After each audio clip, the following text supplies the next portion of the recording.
Oi. Gente, feliz sábado. E assim, eu mais uma vez tinha convidado alguém. E aí, quando foi ontem à noite, ele me mandou uma mensagem que talvez não ia poder vir. Ia fazer tudo para vir, mas que eu ficasse atento e tal. E aí, felizmente não pôde vir. E esse sermão que eu iria usar amanhã, eu vou ter que usar hoje e fazer outra amanhã, para amanhã. Eu tenho até publicado nas minhas redes sociais do culto de domingo, que ia ter esse tema, e vou fazer outro agora. Bom, dizem que o homem faz plano, mas a resposta sempre vem do Senhor. E a resposta de Deus foi que esse sermão fosse utilizado hoje. Então, assim será. Bom, a gente vai dar continuidade lá ao livro. E nós já estamos indo para a reta final. Depois desse sermão, só vai ficar faltando 3 para me encerrar os 20 capítulos do livro O Mistério da Profecia, do pastor Mark Phelan. E o tema que nós iremos utilizar hoje, nós iremos abordar hoje, que nós iríamos usar amanhã, mas Deus, Ele permitiu que fosse hoje, é o seguinte: se Deus é o mesmo, por que tantas religiões? É uma pergunta que muitas pessoas fazem, né? Olha, porque se Deus é um só, por que tantas religiões no mundo? Então, irmãos, hoje nós iremos estudar um pouco sobre esse tema. Se Deus é o mesmo, por que tantas religiões? Eu vou mandar o Anderson colocar um videozinho aqui para a gente assistir, para a gente dar entrada no sermão. É uma pequena introdução. Quando se trata de religião, você tem várias escolhas. É compreensível que muitas pessoas estejam perguntando: qual é o caminho certo? Existe mesmo a fé verdadeira ou somente caminhos diferentes que terminam no mesmo lugar? Já ele é bem curto. Essa é a introdução do livro. Cada videozinho que eu postar aqui no início do sermão é a introdução do livro. É o tema inicial do capítulo. Então, olha só. Então, o foco do vídeo é o seguinte: existe uma religião verdadeira? Porque são tantas religiões do mundo que a pergunta que fica: será que todos os caminhos levam a Deus? Eu vou colocar aqui aquela imagem, a imagem do, por favor, aqui na frente. Quero falar sobre esse cidadão aí. A próxima, aí. Bom, aqui está esse cidadão aqui chamado Raul Seixas. Em uma de suas músicas, Raul disse: todos os caminhos são iguais. Ele escreve assim: todos os caminhos são iguais, mas somente um tem o quê? Tem coração. O nome da música, se não estiver enganado, é O Meu Amigo Pedro. É o nome da música. E ele diz que todos os dias Pedro se acorda, veste a sua roupa e vai para o seu trabalho. É como se Pedro estivesse zombando dele, de Raul. E na letra ele fala assim: olha, Pedro, aonde você vai eu também vou. Ele começa a falar, vai para, aí chega numa parte da música, ele diz: olha, todos os caminhos são iguais, mas somente um tem coração. Aí a gente faz aquela pergunta, aquela abordagem: quantas religiões não existem no mundo? A primeira imagem que aparece no vídeo é o símbolo das principais religiões do mundo. Se você não entendeu aquilo ali, cada símbolo ali representa um segmento religioso. Teve uma outra parte do vídeo que aparece, né, um padre, um pastor, aparece um judeu, né? Também representando as religiões que existem no mundo. Mas o que será que Raul quis dizer quando ele diz: todos os caminhos são iguais,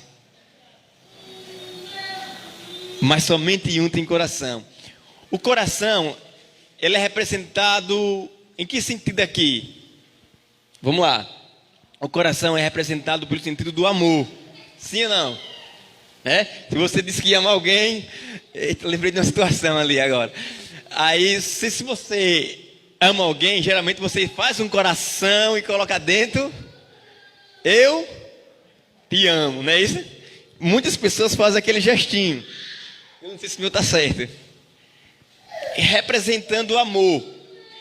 Quando a gente traz para o segmento de religião, preste atenção. Ele está dizendo: olha, todas as religiões são iguais, todas. Porém, somente uma existe o quê? O amor. Coração, amor. E qual será essa religião? Mas somente um tem coração. Quando Jesus nasceu, ele veio trazer para esse mundo a esperança. Jesus veio trazer para esse mundo o amor de quem? De Deus. Jesus é o amor de Deus encarnado em ser humano. E Jesus morreu por quê? Jesus morreu por quê? Qual foi o sentimento que moveu Jesus à morte? Amor. Então Jesus se entregou para esse mundo, para o mundo do pecado, para a humanidade. Ele se entrega simplesmente porque ele é amor, por amor. Aí quando ele diz assim, ó, todos os caminhos são iguais, mas somente um tem amor. Somente um, o amor habita nele. Quantos apriscos existem no mundo? Ou melhor, na parábola de Jesus, quantos apriscos existem? Quantos apriscos existem? Quantos? Só existe um aprisco. Então, se Jesus está dizendo que só existe um aprisco, quantas igrejas verdadeiras existem? Só existe uma. Mas ele disse que tem ovelhas dele, Jesus, que não estão nesse aprisco aqui, que estão em um outro aprisco, mas cabe a ele a fazer o quê? Conduzir elas para onde? Para o mesmo lugar, para o mesmo aprisco. Jesus não vai tirar as ovelhas desse aprisco aqui e levar para aonde estão as ovelhas espalhadas, não. Jesus vai reunir todas as ovelhas da terra e vai colocar ela dentro desse aprisco que você está hoje. O apóstolo João, segundo os teólogos, quando ele foi chamado por Jesus para fazer parte dos 12, ele tinha uma idade de 15, 16, no máximo 17 anos. Ele era o discípulo mais jovem. Ele era o mais jovem de todos os 12. E João teve um zelo, teve um cuidado da parte de Jesus para com ele, maior. Por isso, por isso que João é chamado do discípulo amado. Mas por que João era chamado de discípulo amado? Porque Jesus tinha uma afinidade maior com ele. O que vocês acham? Se vocês tivessem 12 filhos, 12, não nasce 12 de uma vez, né? Vai nascer gradativamente. Qual era que você teria maior preocupação? E aí? O que vocês acham?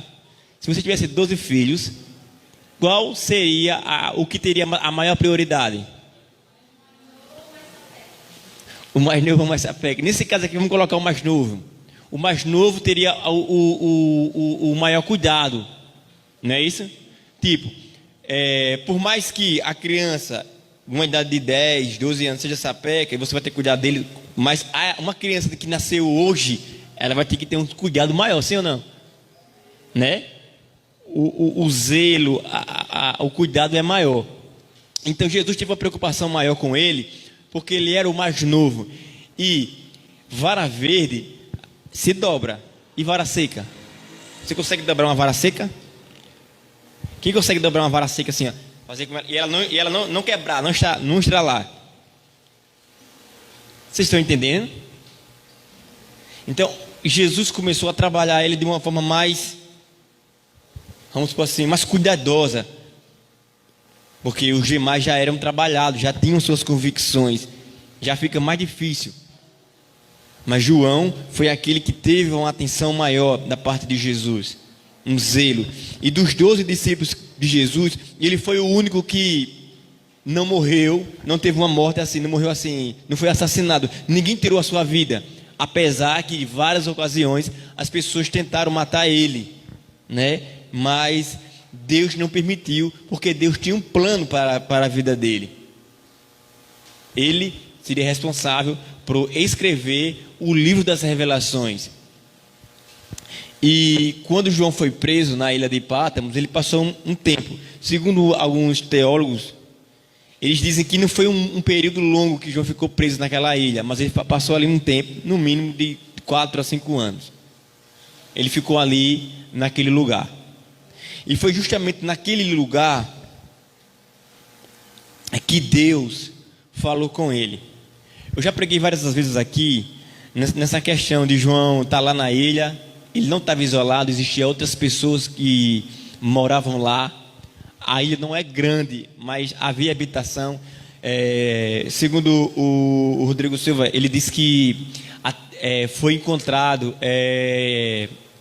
ginásio, assim, ruínas de um ginásio de esporte lá na ilha. Então era um lugar habitado na época, né? E existiam pessoas que moravam lá.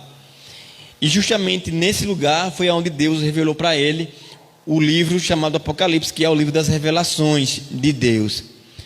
E neste lugar, ele escreveu as 7 igrejas, que essas igrejas, elas existiam lá na Grécia. E essas cartas foram direcionadas para as igrejas.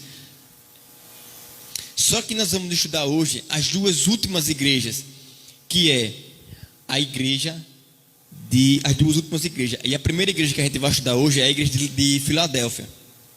A igreja de Filadélfia. Então, abra sua Bíblia aí, no livro de Apocalipse, capítulo 3, versículo 8. Versículo 8.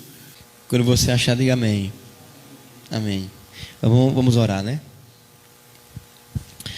Santo e eterno Deus, tua palavra está aberta, Senhor, e o que o Senhor possa tomar frente da reflexão que será feita essa manhã. Que o conteúdo apresentado não seja conteúdo de homem, mas que seja o teu próprio Espírito, Senhor Deus, que venha falar aos nossos corações. Perdoe, Pai, qualquer falha que nós tenhamos cometido essa manhã. Se alguma coisa que fizemos que não foi do teu agrado, que o Senhor nos perdoe. E que nesse momento, Senhor Deus, todos possam silenciar para ouvir não a voz de um homem que é pecador, que é falho, mas que nós possamos nos calar para ouvir e prestar atenção na voz do teu Santo Espírito, Senhor Deus. Que ele possa nos ensinar, que ele possa colocar na nossa mente, no nosso coração, a tua palavra, a tua verdade. Desde já, abençoe cada um que aqui se encontra, abençoe, Senhor Deus, aqueles que não puderam vir essa manhã. O Senhor sabe todas as coisas, e que se tiver alguém que ainda é necessário que esteja aqui, que assim o Senhor faça. Também te pedimos, ó Pai, uma bênção especial sobre aqueles que irão assistir através das redes sociais, que essa mensagem possa chegar de acordo com a tua vontade a cada um que irá passar, que irá permanecer até o fim ou não, mas que eles também possam ser alcançados pela tua palavra, no doce nome de Jesus, amém. Bom, diz assim, ó. Na minha versão diz assim, ó: conheça as tuas obras, eis que tenho posto diante de ti uma porta aberta, a qual ninguém pode fechar, que tens pouca força, entretanto guardaste a palavra e não negaste o meu nome. Irmãos, a igreja de Filadélfia, ela é uma das poucas igrejas que não recebeu de Deus repreensão alguma. Só tem 2 igrejas das 7 que não receberam repreensão de Deus, que Deus não olhou assim e não disse: não tem nada para repreender aqui não. E Filadélfia é uma dessa igreja. Filadélfia, ela representa ali, está representada entre o século XVIII e o século XIX, justamente no período de Ellen White, de Tiago White, de todos aqueles que fizeram o reavivamento, de todos aqueles que pregaram que Jesus voltaria naquele tempo, que foi o Guilherme Miller. Essa igreja de Filadélfia é representada por esse período de tempo de Guilherme Miller, onde as pessoas sentaram para estudar as profecias, onde houve um grande reavivamento espiritual. As pessoas voltaram as suas atenções para a palavra de Deus, e durante esse período, durante essa igreja, Deus não enxergou repreensão. Já pensou Deus olhar para a sua vida hoje e não ver nada para repreender você? Então, Laodiceia, ou melhor, Filadélfia, não teve repreensão da parte de Deus, porque naquele período, naquele momento, daquela igreja, as pessoas tinham sede pela palavra de Deus, mas não apenas pelo conhecimento da palavra de Deus. Eles tinham sede por evangelizar. E lembre-se que naquele período não tinha os carros que a gente tem hoje, não tem as redes sociais que a gente tem hoje. Hoje fica mais fácil você evangelizar o mundo. Eu estou pregando aqui para, digamos, umas 30, 40 pessoas que estão aqui hoje, mas ao mesmo tempo vai ter pessoas que vão assistir pelas redes sociais, que nem vão estar aqui na igreja. Então eu acredito que hoje nós vamos ter um público de mais ou menos 100 pessoas. E naquela época eles não tinham essa agilidade, essa facilidade para pregar o evangelho. Era difícil, era carruagem, né? Não tinha os automóveis que a gente tem hoje, não tinha os aviões que a gente tem hoje. Então o deslocamento era difícil. A veracidade da Bíblia naquele momento, tipo assim, as pessoas começaram a ter a sede e começaram a voltar a estudar a Bíblia. E Guilherme Miller foi um homem que foi usado por Deus. Deus o usou. E foi através dessa igreja que houve um grande reavivamento. Nessa igreja, Deus restaurou a verdade. Olha, foi a partir de Filadélfia que Deus restaurou as verdades da sua palavra, entre elas a verdade do sábado. E aqui tem um texto que eu gostaria de compartilhar com vocês, que diz assim: como a porta que se abriu diante de Paulo, a porta que Jesus abriu para a igreja de Filadélfia foi uma força. Vamos lá, foi uma oportunidade para compartilhar. Eles tinham pouca força, eram somente uns poucos, mas sua obra missionária e suas realizações foram surpreendentes, por se manterem obedientes, deram corajosos testemunhos do nome de Jesus. Irmãos, quando a gente lê esse texto que o livro apresenta, eu entendo o seguinte: a história diz que Paulo vinha caminhando ali, rumo a Damasco. E o que foi que apareceu em visão para Paulo? Alguém lembra? Quem apareceu em visão para Paulo? O próprio Jesus. E Jesus abriu uma porta e disse: Saulo, o caminho que você deve andar é esse. E foi preciso que Saulo perdesse a visão física para ganhar a visão espiritual. Então Deus abriu uma porta para que Paulo pudesse entender as verdades de Deus. E naquele momento ele deixou de ser cego espiritualmente para as coisas de Deus. E ele entendeu qual era o seu propósito, qual era o propósito de Jesus, quem era Jesus de fato. E foi ali que ele saiu para evangelizar o mundo. E ele se entregou a esse evangelho de tal ponto que ele batia no peito e dizia: sejam meus imitadores como eu fui, ou como eu sou de Cristo. Para você ver até que nível de entrega a Cristo, de esvaziamento pessoal ele chegou, de bater no peito e dizer: olha, sejam meus imitadores como eu sou de Cristo.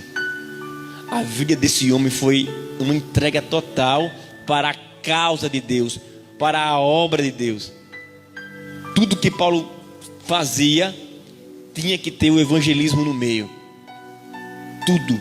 Se você pegar a trajetória dele lá, do livro de Atos, quando ele conhece Jesus mais profundo, até a sua última carta, você vai ver o desenvolvimento desse homem que deixou de ser Saulo e se tornou Paulo, e agora ele caminhava para pregar o evangelho.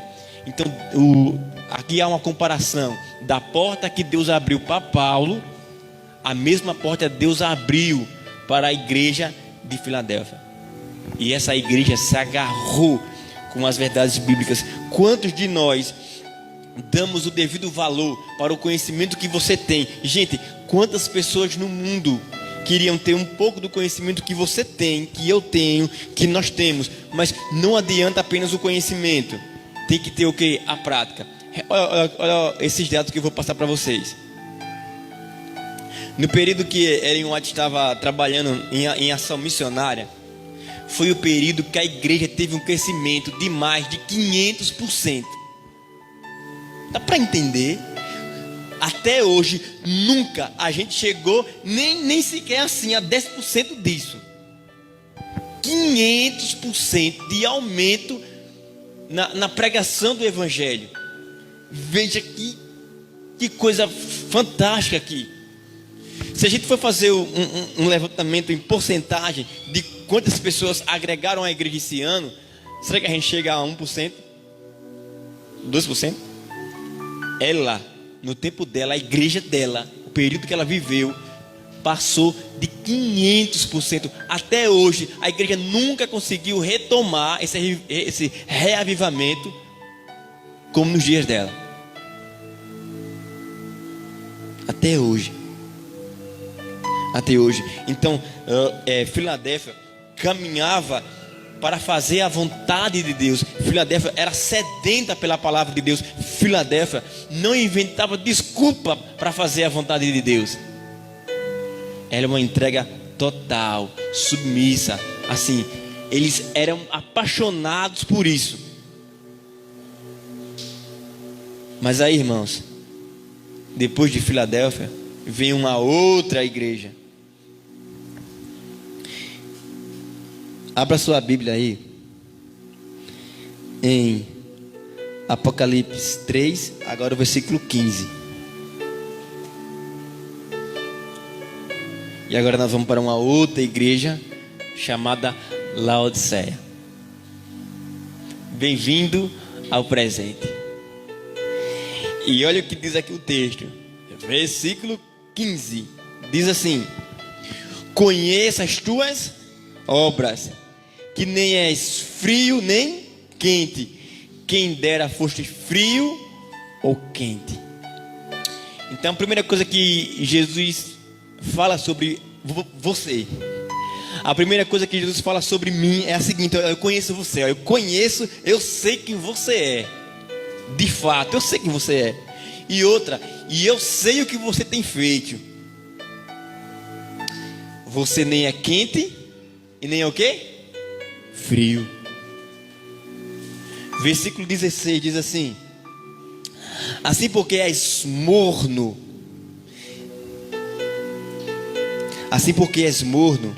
e nem és quente, nem frio, estou a ponto de vomitar-te na minha boca.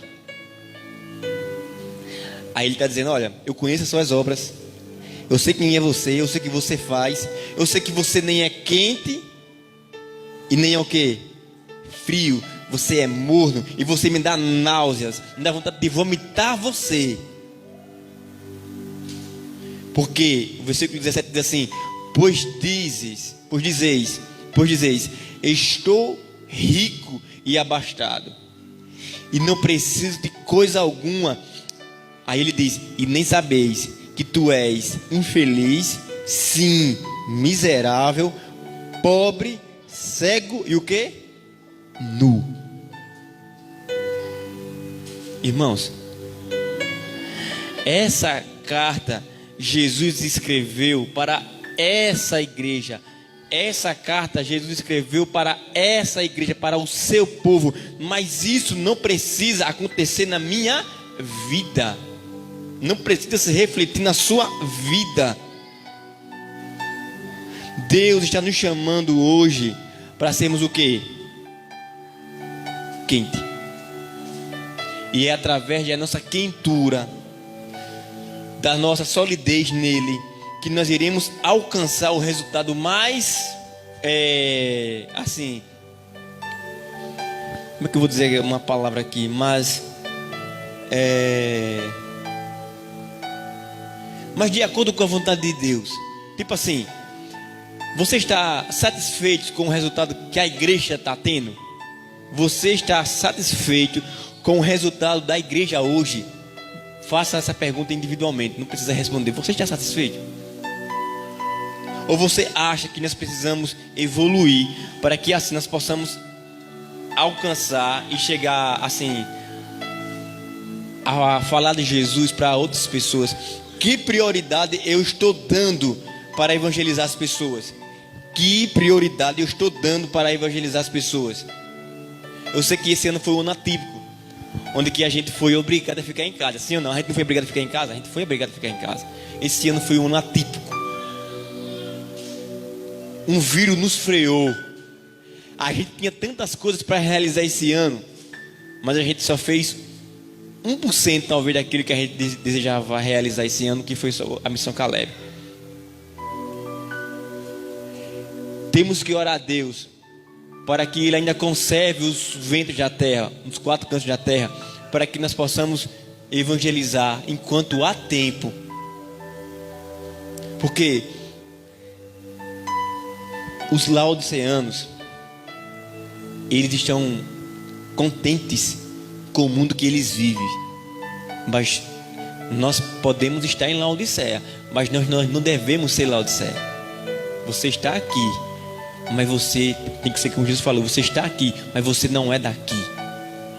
Jesus descreveu o quadro dos laodiceanos aqui, ó: mornidão, pessoas que não têm compromisso firme com Deus, que estão mais preocupados com as suas coisas, né? Os seus utensílios, talvez as suas roupas, o seu automóvel. Eles não dão prioridade para a causa de Deus. E Jesus chamou esses que não dão prioridade para a causa de Deus de miseráveis, de infelizes, de pobres, de cego e de quê? E de nu. Tudo isso tem a ver ao lado espiritual. Tem um texto aqui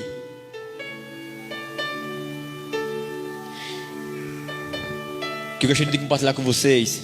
Está lá em Apocalipse 14, versículo 3.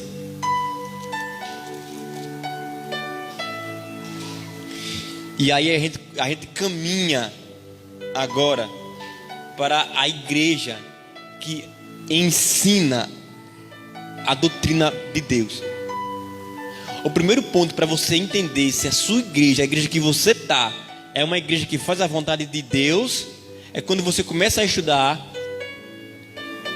Apocalipse 14, versículo 3, que diz assim: é isso? Não, é isso mesmo. 14:3 diz assim: entoava um novo cântico diante do trono, diante dos 4 seres viventes e dos anciões, e ninguém pôde apresentar o cântico senão os 144 mil que foram comprados da onde? Da terra. Deixa eu ver se eu coloquei aqui no lugar certo. Sim, é isso mesmo. Olha só.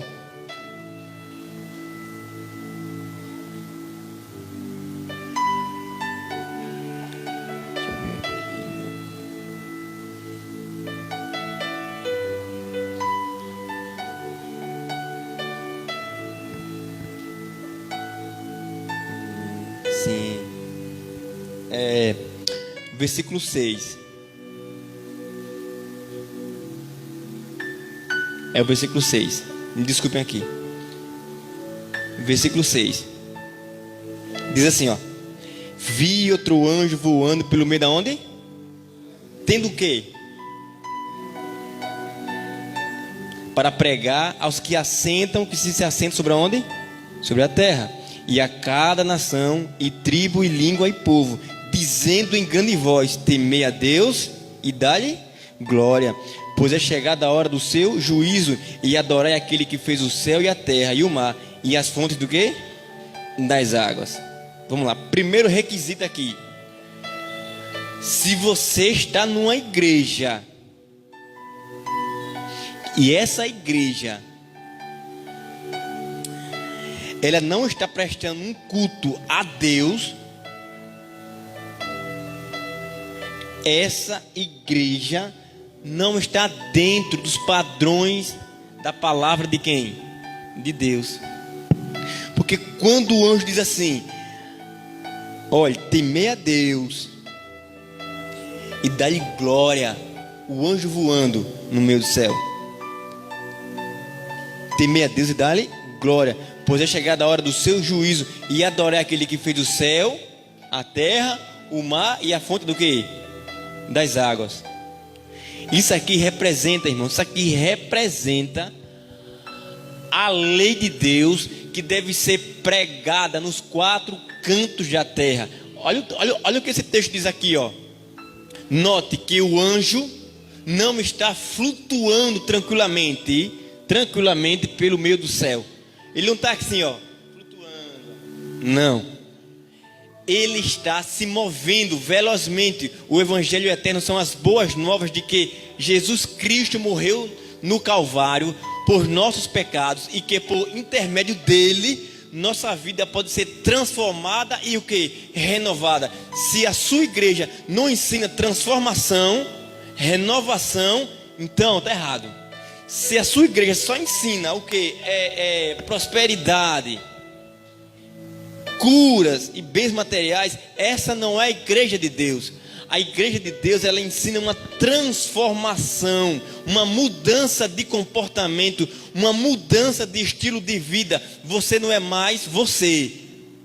Paulo disse: eu não sou mais eu.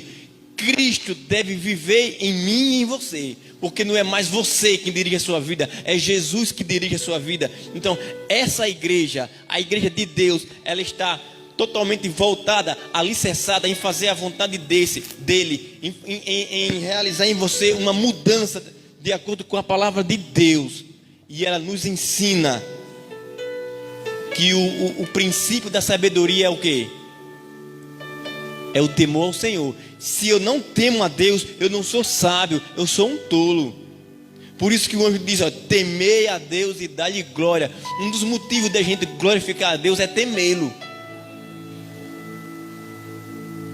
E o anjo saiu voando pelo meio do céu. E essa é a mensagem do primeiro anjo. Aí, nós devemos glorificar a Deus, não ao mundo.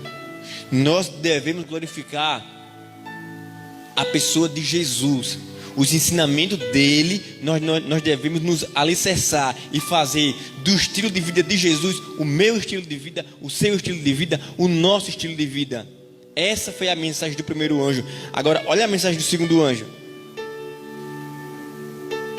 Versículo 8. Seguiu-se outro anjo, o segundo, dizendo: caiu a grande Babilônia, que tem dado a beber a todas as nações do vinho da fúria da sua prostituição. Eu vou ler aqui esse texto e depois eu volto para a explicação. Diz assim: Babilônia, símbolo de confusão. O vinho afeta a mente, confunde o raciocínio, prejudica o discernimento. Na Bíblia, o vinho é com frequência um símbolo de doutrina falsa. O segundo anjo nos chama para sair da confusão religiosa de nosso tempo, das igrejas em que a tradição é aceita em lugar da obediência às escrituras. a igreja que não tem Jesus como fundamento de sua fé e que ensinam doutrinas falsas, ela apela para que ele apela para que nos separemos das igrejas que não estão pregando a segunda vinda e a obediência aos 10 mandamentos. Se a sua igreja não está ensinando as pessoas a guardar os mandamentos de Deus, essa igreja você não deve entrar nela. Mas aí, irmãos, eu não estou pregando para pessoas que não sabem, eu estou pregando para pessoas para que sabem. Então é o seguinte, vamos mudar aqui o contexto. Nós estamos ensinando para outras pessoas a doutrina de Deus. Essa é a pergunta hoje. Eu estou ensinando para aqueles que não sabem que Jesus está voltando, que deve haver um reavivamento na minha vida, uma mudança na minha vida. Será que eu estou ensinando para as pessoas esse segmento? Se eu, como cristão, não estou ensinando as pessoas a mudarem de vida, a conhecerem a Jesus e a sua segunda vinda e a guardar os mandamentos de Deus, eu estou só aqui sentado nos bancos e ganhando mais informação e mais informação. A minha vida deve ser uma vida pautada para ensinar as outras pessoas, voltada para isso.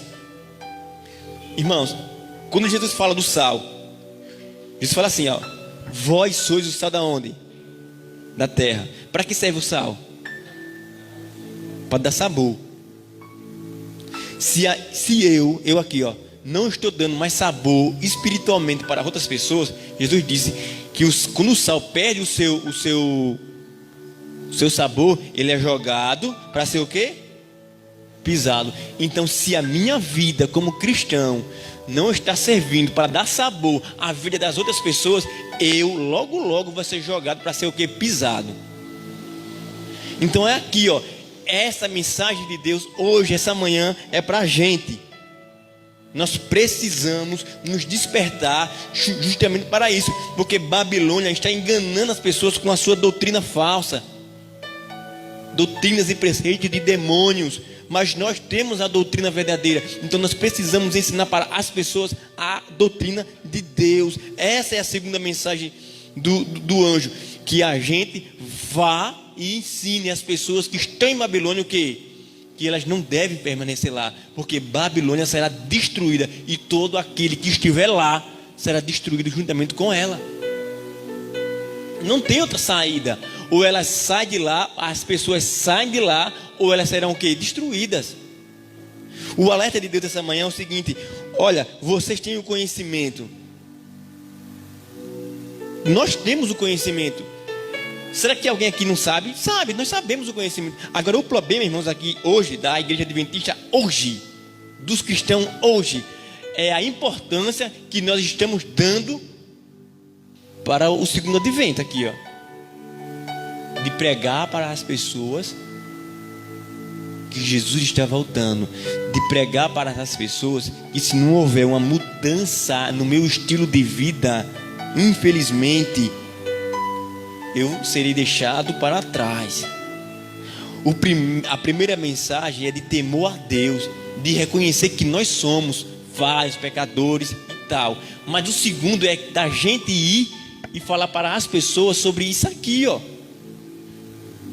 Sabe o pior lugar de você pregar o evangelho? Quem me ajuda aqui? Na sua opinião, qual é o pior lugar de pregar o evangelho? Onde é que você acha que é o pior lugar de pregar o evangelho? Adivinha onde é o pior lugar de pregar o evangelho? Dentro da própria casa. É o pior lugar de pregar o evangelho. É dentro da sua própria casa. Jesus disse isso. O próprio Jesus disse isso, que os maiores inimigos do homem seriam aqueles da sua própria família, da sua própria casa. Como é fácil pregar fora, mas como é difícil pregar em casa. Todos aqui são exemplos disso aqui. Irmãos, tá lá, ó. O segundo anjo continua voando pelo meio do céu, levando a mensagem para aqueles que estão em Babilônia e alertando a eles: saiam daí, porque aí será destruído. Irmãos, a doutrina falsa, muitas das vezes, é parecida com a verdadeira. E se a gente não estiver atento, a gente seremos enganados, mesmo tendo a verdade. Olha, porque o que adianta a gente ter a verdade na nossa mão? Temos a verdade na mão. Mas se a gente... Um exemplo, vou dar um exemplo bem fácil. O que adianta eu ter um monte de dinheiro, eu estou passando fome e eu não como, tenho condições de comer. Aí eu vou e como. Mas o que adianta eu ter dinheiro, eu estar comendo, tem uma pessoa do meu lado com fome e eu não estou servindo a ela? É a gente, é nós. Nós estamos com dinheiro, aí nós estamos comendo, mas as pessoas que estão do nosso lado assim, ó, a gente não está enxergando. Eu não estou falando de comida física, eu estou falando de comida o quê? Espiritual. O que é que adianta a gente estar na mesa aqui? Quantas pessoas vieram aqui, trouxeram mensagem poderosa, a gente se alimentou, se abasteceu, ficou cheio, como foi poderoso. Mas a gente não deve guardar para a gente. A gente deve passar para quê? Para outros. Qual é o sentido de filmar isso aqui? É para mim aparecer na televisão? Não. A minha esperança é que alguém vai assistir isso aqui um pouco mais cedo ou mais tarde, e o Espírito Santo vai tocar no coração dela. Porque quantas das vezes que me afastei da igreja, eu ligava a televisão e não tinha nada para fazer, eu parava na Novo Tempo e eu ficava assistindo um programa meia-noite ali, 11 e pouco, do Nova Semente, programa gravado, e Deus falando comigo, como se eu estivesse ali naquele dia, naquela hora. A minha esperança é essa, que alguém, em algum momento da história dela, vai entrar no zap da igreja, no Facebook da igreja, vai querer assistir um pouco. E a minha esperança é que naquele momento, seja eu pregando, seja você pregando, seja qualquer um aqui pregando, Deus toque no coração daquela pessoa e Deus fale com ela ali, como se Deus estivesse falando com ela naquele momento ali, ó, mesmo sendo um sermão gravado. Olha a outra aqui, ó, a mensagem do terceiro anjo, Apocalipse 14 ainda, né? Do 9 ao 11. E diz assim: seguiu-se a este outro anjo, o terceiro, dizendo em grande voz: se alguém adorar a besta e a sua imagem, receberá a sua marca na fronte ou sobre a mão.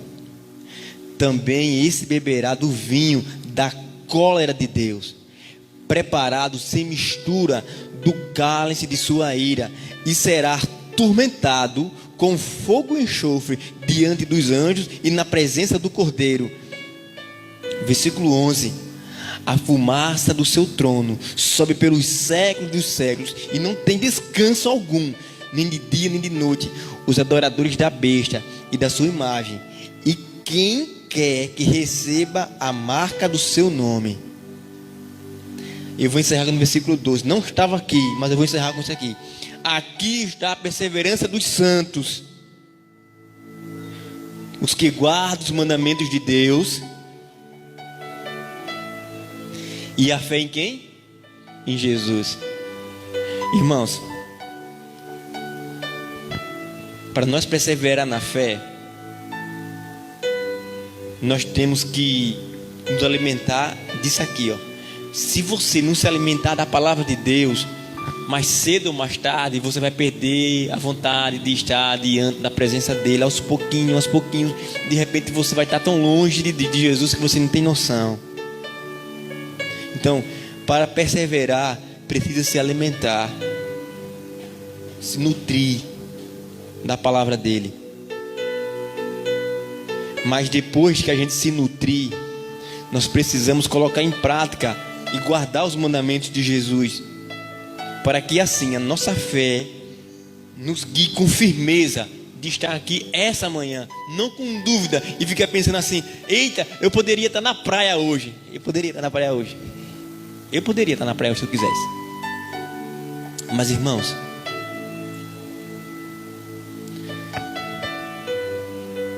você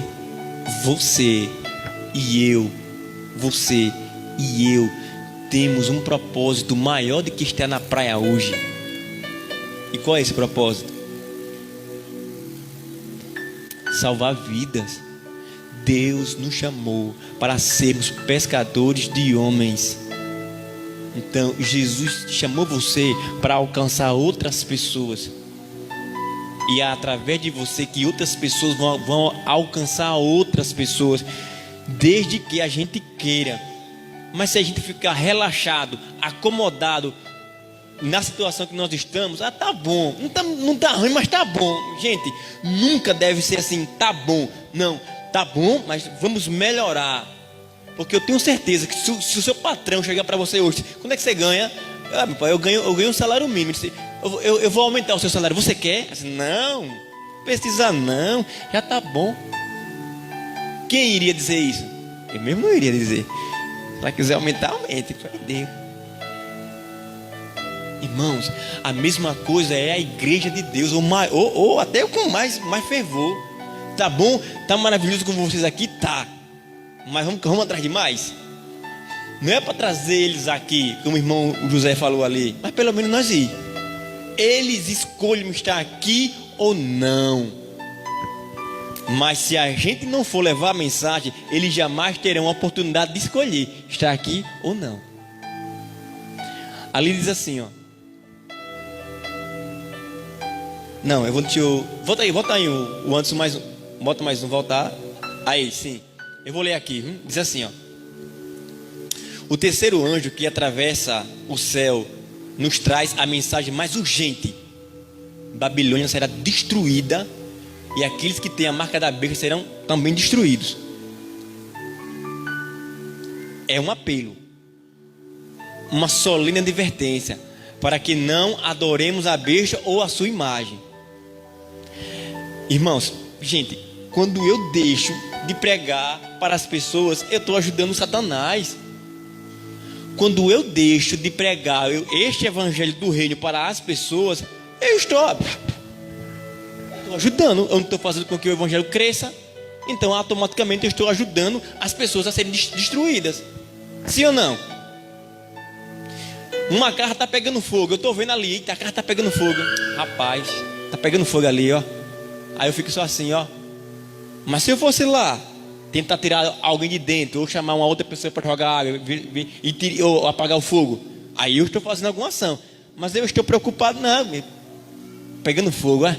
Eita, olha, não estou fazendo para ajudar a pessoa que está ali no fogo, nada. É a mesma coisa do evangelho. O evangelho está aqui, ó. O evangelho está aqui, ó, do nosso lado, para ser pregado. A gente não prega, a gente não está fazendo nada. Estamos contribuindo para a destruição das pessoas. Aí vai aqui, uma solene advertência para que não adoremos a besta ou a sua imagem. Essa mensagem chama homens e mulheres para, no tempo do fim, permanecer fiéis ao compromisso de seguir a Jesus e a desfazer dele o centro. Permanece fiéis ao seu compromisso de seguir a Jesus e de fazer dele o centro de tudo. Porque o tempo está próximo. Deixa eu ler aqui, ó. A Francine já está aqui se preparando. E eu vou finalizar com esse. Pronto. Eu vou finalizar com isso aqui, ó. A verdadeira igreja de Deus é o seguinte: nessas profecias do Apocalipse, descobrimos um retrato da verdadeira igreja de Deus.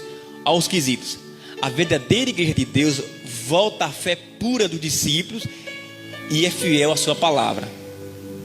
A verdadeira igreja de Deus, ela tem uma fé pura, aquela fé dos discípulos. Sabe quando Paulo estava todo sábado na igreja? Então, a verdadeira igreja ensina a guardar o sábado e a voltar ao estudo da palavra de Deus, não em curas e milagres. Não é isso que nós devemos procurar em Jesus, não, mas conhecimento. Aí vamos lá. A verdadeira igreja de Deus guarda os mandamentos de Deus divinos e também é guiada pelo espírito de profecia.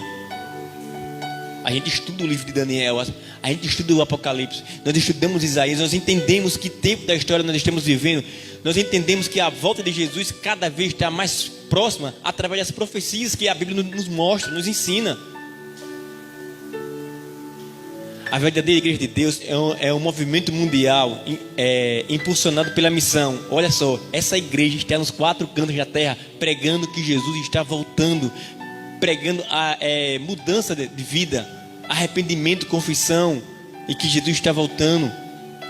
A verdadeira igreja de Deus prega o evangelho eterno, de graça maravilhosa. O evangelho eterno é a graça de Deus se revelada em Jesus Cristo. A verdadeira igreja de Deus convida homens e mulheres a se comprometer por completo com Jesus, tendo em vista a hora final do juízo celestial. Então, Jesus está nos chamando para pregar o evangelho, homens e mulheres. A verdadeira igreja de Deus leva pessoas de volta ao sábado bíblico e adoração ao Criador, porque Deus descansou, abençoou e santificou o quê? O 7º dia. A verdadeira igreja de Deus leva as pessoas a oferecer seu corpo a Cristo. A verdadeira igreja de Deus oferece seu corpo a Cristo e a abandonar vícios, hábitos destrutivos. Então lá, a lei de saúde, desde o início Deus tem um cuidado para que o corpo do povo de Deus esteja saudável. E por fim aqui, a verdadeira igreja de Deus faz um apelo final para que todos se unam à verdade bíblica. Verdade bíblica é o que está aqui, Nós ensinamos o que está aqui, na palavra de Deus. Não é o que o homem escreveu por fora, não, é o que está aqui, Ela chamou toda a humanidade para sair do erro e da falsidade, aceitando a palavra de Deus. A igreja de Deus, ela se revela na palavra de Deus, e ela toma forma quando eu e você decidimos viver o que Deus ensina, o que Deus manda, não por obrigação, mas por gratidão àquele que morreu na cruz do Calvário, mas que ressuscitou para a nossa alegria.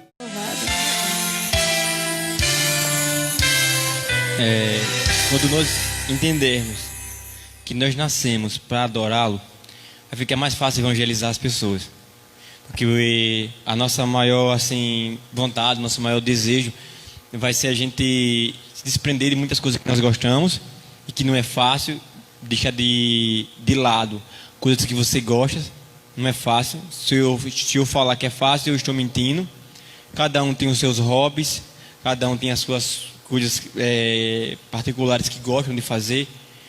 Mas quando nós entendermos que a nossa missão aqui na Terra, a gente foi criado para adorar, nós vamos entender que é melhor deixar de lado algumas coisinhas para ir em busca de outro adorador. Esse é o segredo da gente aqui, ir em busca de mais adoradores para a casa de Deus, para a causa dele. É isso. Nós somos chamados para multiplicação. Eu e você, nós fomos chamados para multiplicarmos a seara do Senhor. Lembre dos talentos, do que tinha 3, do que tem 2 e do que tinha 1. Não sejamos aquele último, mas que nós possamos ser, o primeiro ou o segundo, nunca o terceiro. Que Deus nos abençoe, que Deus nos ajude e que esse sábado nós possamos, mais do que nunca, entender que a nossa missão aqui hoje é levar para as pessoas a verdade bíblica, e falar para elas que Jesus está voltando e que há de ser realizado em nós uma mudança de comportamento, assim como ele realizou na igreja de Filadélfia, assim como ele realizou em Paulo. Vamos orar. Senhor Deus, muito obrigado, Senhor Deus, porque o Senhor nos chamou de um lugar feio e triste que nós estávamos, e o Senhor nos chamou para um lugar de luz, de um lugar onde a vida não vai terminar. Nesse lugar que o Senhor deseja nos levar, não vai ter morte, não vai ter pranto, não vai ter luto, não vai ter sofrimento, não vai ter fome, não vai ter miséria, não vai ter guerra, não vai ter câncer, não vai ter nenhum tipo de doença. Que nós possamos, ó Deus, nos agarrar em fazer a Tua vontade. Que o Senhor venha, ó Deus, ser com aqueles que estão doentes, com com aqueles que estão abandonados, que a sociedade não enxerga mais, ou com aqueles que a sociedade não dá mais nenhum centavo por eles. Mas o teu Filho amado derramou o seu sangue por cada um deles. O Senhor derramou sangue para os pecadores que estão dentro da igreja e para os pecadores que estão fora da igreja. Senhor, nos ajude, Pai.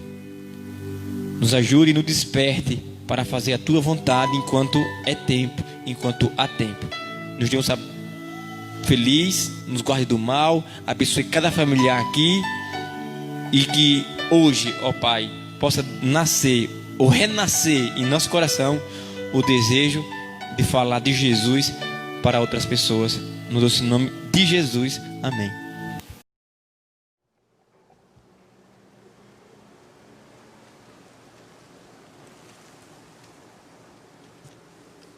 Eu aprendi qual é o valor de um sonho alcançar. Eu entendi que o caminho pedras terá. Eu vi em campo aberto se erguer construção. E foi com muitas pedras, e foi com muitas mãos. Eu vi o meu limite vir diante de mim. Eu enfrentei batalhas que eu não venci. Mas o troféu não é de quem não fracassou. Eu tive muitas quedas, mas não fiquei no chão. E ao olhar pra trás tudo que passou, venho agradecer quem comigo estava. Ergo minhas mãos pra reconhecer